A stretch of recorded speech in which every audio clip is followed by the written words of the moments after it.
d'accord. Oui. On est bien à l'aise? Oui, allez-y, 1, 2, 3, comme ça je commence. Je suis Cal Torabili. Je suis écrivain, réalisateur, sémiologue. Et j'ai collaboré avec l'UNESCO sur les routes de la soie. On est en train d'élaborer un atlas interactif sur les routes de la soie pour les multimédias. Et je suis voyageur, lecteur. Aujourd'hui, nous sommes à Agadir dans le cadre d'un masterclass avec donc les pratiques des métiers et des médias. J'ai été très heureux d'échanger avec des jeunes comme vous, de votre promotion, parce que vous êtes l'avenir et vous êtes de cette génération numérique qui a quasiment le monde en main, mais comment le lire, comment le décoder, comment l'encoder, ce sont des thématiques fondamentales. Et c'est ce que nous avons abordé à travers l'image et l'imaginaire aujourd'hui. Je viens de voir un film marocain qui date, je crois, de 2001, qui s'appelle Headbang Lullaby. Je ne me rappelle pas le nom du réalisateur. C'est un film qui parle d'un policier ou d'un CRS qui reçoit un choc, donc un projectile sur la tête. Et on ne sait pas très bien s'il a un peu déraillé, mais on le voit sur un pont qui est entre plusieurs villages. Et il doit attendre le passage du roi de l'époque, Hassan II je pense.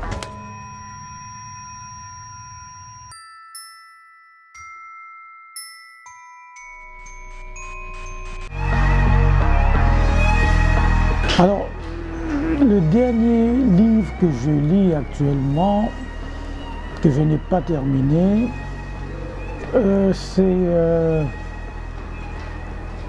Alors, je lis plusieurs livres, j'essaie de me rappeler. Il y a le Pèlerin de Compostelle de Paulo Coelho.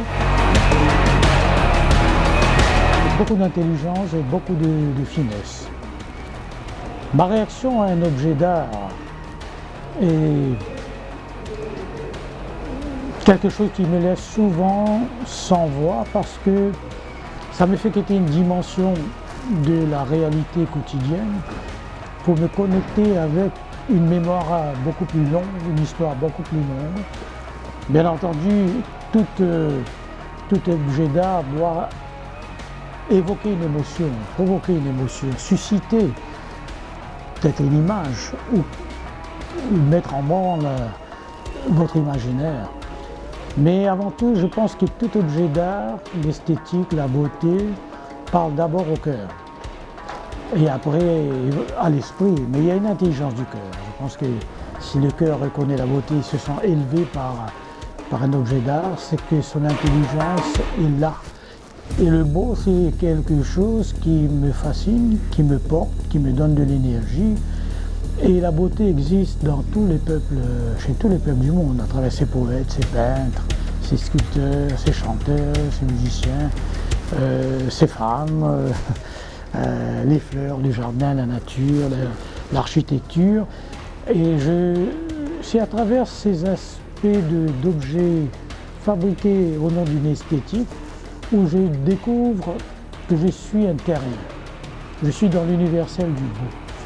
Et je pense que je suis à la recherche de cela. Il y en a beaucoup de ces objets à Agadir. Et je vais bientôt aller à Sidi Ifni et à Fasque et découvrir. La beauté, c'est aussi les gens. C'est un regard, c'est un sourire, c'est l'accueil. C'est aussi la gastronomie. C'est cette civilisation que vous rendez vivante, palpable. Voilà, vous voyez, c'est plusieurs, il n'y a pas une seule définition de la beauté, il y a les polysémiques. Mais avant tout, pour moi, ça parle au cœur, ça élève l'âme. Et puis ça me donne une pensée par la suite.